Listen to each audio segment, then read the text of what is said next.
What's going on, fam? Welcome back to the channel. Ron Yates here. Hope you guys are doing very well today. Today, we're going to be talking about something very, very important. We're talking about power generation around the world. So, let's get real for a second. The United States is taking way too long to lay in new power lines for the renewable transition. They're pushing for EVs. They want you to get rid of your gas stoves and your water heaters, right? And if you guys thought that that was bad, the growth of power transmission lines has dropped from a measly 1.5% to just over 1% over the last 5 years.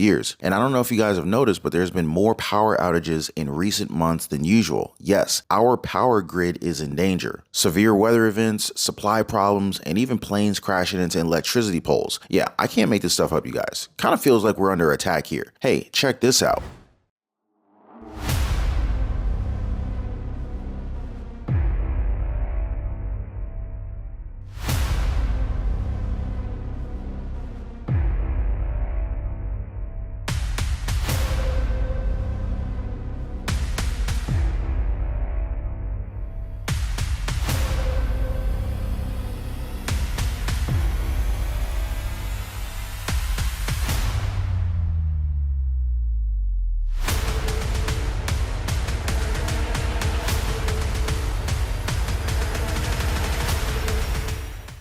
So what do you guys think? Have you been noticing more power outages in your area? Hit me up in the comments down below. Let me know what you guys are seeing boots on the ground. I just heard the other day about 2 thieves getting electrocuted while trying to steal wire from an electric substation in Covington, Georgia. Yeah, everybody's struggling, all right? And this isn't just the United States. We're going to take a deep dive into 2 places, India and South Africa. These countries are facing some real power challenges, especially when it comes to power generation. And we're going to be looking at how they're trying to deal with it right now. We're also going to be talking about the pressure to go green and the challenges that come with that. And let's be real, before you go all in and buy that electric vehicle, that Tesla, that new Ford Lightning, that new Porsche Macan, whatever the case is, you might want to pay attention to what I'm about to tell you guys. Now, before we get started, please do your boy a favor, drop a quick like for the video. It really helps out a lot, and share this video with a friend. That really helps out to support the channel. And for the very best way to invest in gold or silver, hit the links in the description down below this video. So according to JP Morgan's yearly report, their PDF on energy markets, renewables are crushing it. More money's going into clean tech compared to fossil fuels, and this was even before the U.S. Inflation Reduction Act poured $370 billion into this climate industry. Power generation is on the rise, with the United States producing as much renewable energy in the past 5 years. To keep up with the United States' big goals of decarbonization, transmission growth needs to pick up the pace big time. And we're talking about a pretty sizable 5.7% annual increase by the year 2048. Now, according to the U.S. Energy Department, the power lines and pylons that make up our national transmission infrastructure, they need to grow by 60% by 2030 and maybe even triple that number by 2050. But there's a bunch of problematic obstacles that could get in the way. So the big question is, well, what's the holdup, right? Well, they found that there's a whole heck of a lot of new electric capacity just waiting to be hooked up to the grid. We're talking about a whopping 2,040 gigawatts worth of power projects that have filed requests for the connected, but are still in the planning and construction stages. Now, to put that into perspective, that is more than the entire 1,250 gigawatt capacity of every plant in the United States combined right now, and over 95% of that from renewable sources like solar, wind, and batteries. So here's the deal, guys. Most of these power projects, they're still in the works. Only about 10 to 16% of them have actually finished. And for the ones that have already been completed, there is a real problem with the limited capacity of the U.S. power grid. This is causing some serious headaches, including longer wait times to get hooked up to the grid. In 2022,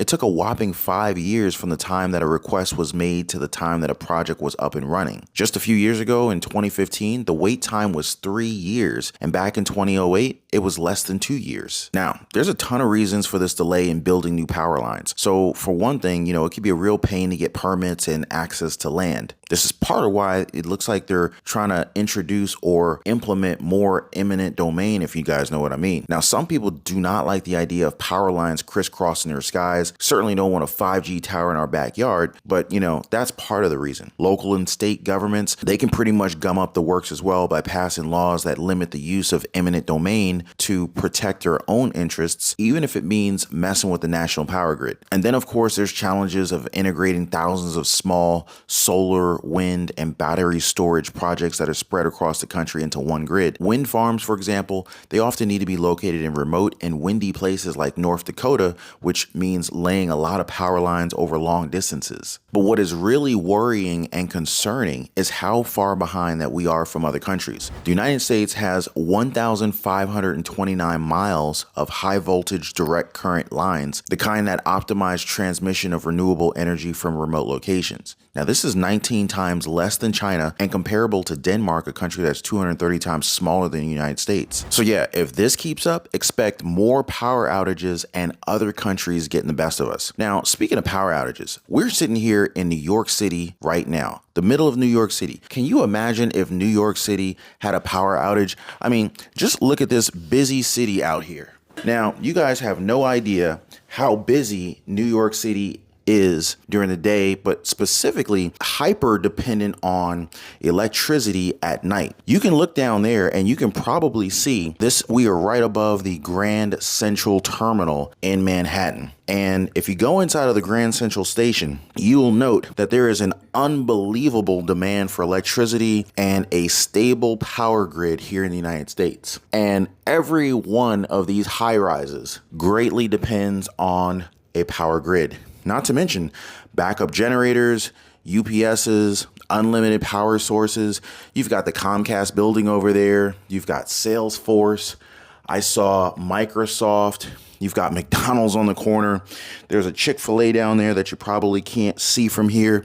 But there is a tremendous amount of demand for electricity, especially in large cities like New York City. And I mean, heck, you've even got financial institutions down there. If you can see that green building on the bottom, that is TD Ameritrade, and one of the online brokerages that I've shared with you guys in previous videos, as we talked about different forms of ETFs, index funds, and stocks and mutual funds that you can invest in. TD Ameritrade is actually one of the online brokerage platforms that you can use to invest, generate passive income. You can purchase dividend stocks, dividend paying stocks. In a previous video, we were talking about some of the dividend aristocrats, but it didn't necessarily have to be TD Ameritrade. It could have been, M1 Finance, Robinhood, Fidelity, E-Trade, name your favorite flavor. But anyway, so, the simple fact of the matter is that if this keeps up, expect more power outages and other countries will be getting the best of us. We're already kind of behind the eight ball, and a lot of other countries,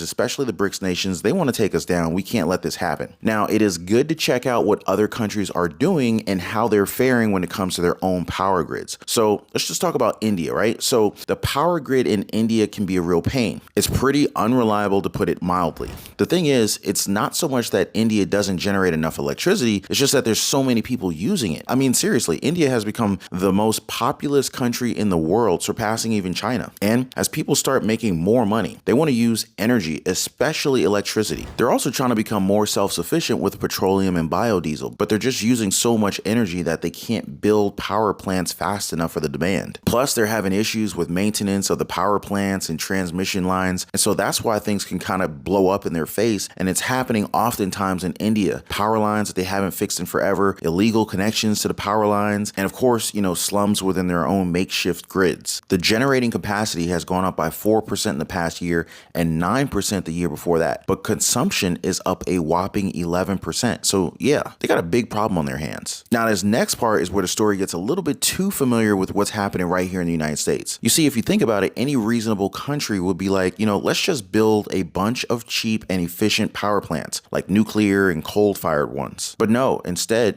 we're all obsessed with building solar farms and wind turbines. But India doesn't have time for that. They need power, and they need it right now. They're building huge solar farms, even though it is costing them a lot of money that could be used to build coal-fired power plants. They don't like coal and oil because they have to import a lot of that stuff. They don't want to be dependent on foreign countries. And if they did that, obviously they would become dependent on foreign countries for a longer period of time. So they're trying to grow more more biodiesel in India so they can stop importing so much oil. But this is not really working out very well for them. It's not that efficient and they need more food. So basically, India needs power and they need food, but they don't have enough of either of those resources right now. Now, does this sound like what Biden and other woke politicians are trying to push down Americans' throats? You tell me. Now, for South Africa, here's a glimpse from someone living there right now. The main problem with our state-owned electricity provider, Eskom, is the rampant corruption of the ANC government and various criminal cartels, which steal as much as $55 million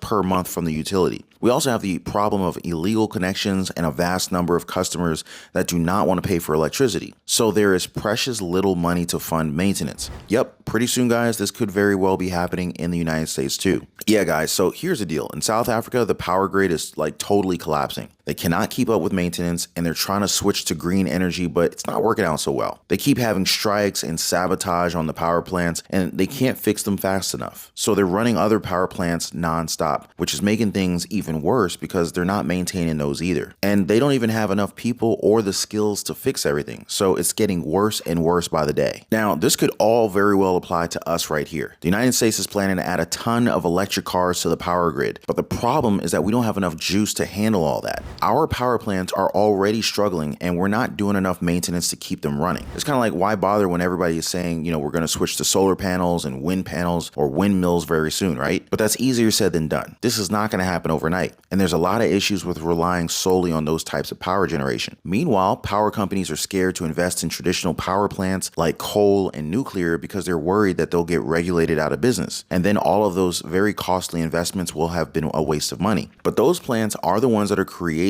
the steady power that we need. Then you've got the variable power from solar and wind that's not always reliable, and you've got hydropower that can only do so much. So yeah, it's a bit of a mess and we need to really figure out a solution before we're left in the dark. The power grids in the United States and Europe are getting old. Some of the components are older than my grandmother. We got transmission lines that are about to keel over any second now. So when are we going to replace those? Also, those mechanisms that step up and step down the voltage, they're ancient too. We don't even make most of those in the United States anymore. China's got us beat. And we're not as bad off as South Africa, but we're definitely headed in that direction. But when push comes to shove, are the big companies actually going to cough up the cash to fix this stuff? Or are they just going to keep building solar farms to get tax breaks? And then when the power grid falls apart, it's not their problem, it's the government's problem. It's the same thing happening over in Europe. Germany went all green and woke, but their power grid is struggling. They're even digging up coal again, which, by the way, is the exact opposite of what they wanted to do. They're not learning from other countries' mistakes. So yeah, so what I'm really trying to say here is, maybe we ought to look into ways to generate electricity at home instead of extended power outages. What's your plan if the government starts cycling power interruptions and everybody has intermittent power at their home? Can you imagine like your power just cuts out periodically throughout the day, every single day? Solar generators are super useful in these situations. You can load up your solar generator when the power is on and fill up your energy bucket so that, when the power does go out, you still have electricity. And when the power comes back on, you can recharge your energy bucket. Now, I actually found some really good generators and I left a link for you guys in the description down below this video. Be sure to check those out. Now, of course, things won't be perfect, but it's a lot better than having no power at all. Do you guys have battery units or ways to charge them up with solar panels? Solar panels are actually still some of the cheapest and best ways for individuals to have access to power. I actually have some links to solar panels in the description down below this video as well if you guys are interested in that. Gasoline powered or propane powered generators are also good, but you have to get more propane and gasoline if everybody else is doing the exact same thing. You're gonna have a hard time. Now that might be a side hustle idea, huh? Now, since we're already talking about power outages and other power problems in the near future, why not talk about offering solar power setups? You can learn to do it yourself or get people to work for you. I totally see this type of side hustle or business scaling up in the near future. So, something to keep on your radar. Really, guys, let's think about how to deal with our power outages because in South Africa, they're dealing with 10+ hours a day of power outages. Anyway, guys, that's it for today's power grid update and daily news report. The US power grid not keeping up, India and South Africa, possibly what could happen to us, and ideas for generating your power and maybe even adding some income streams to the whole thing. Appreciate you guys dropping by. Thanks for dropping a like for the video and be sure to share this one. Please be kind to one another and I will see you guys on the next video. Be safe.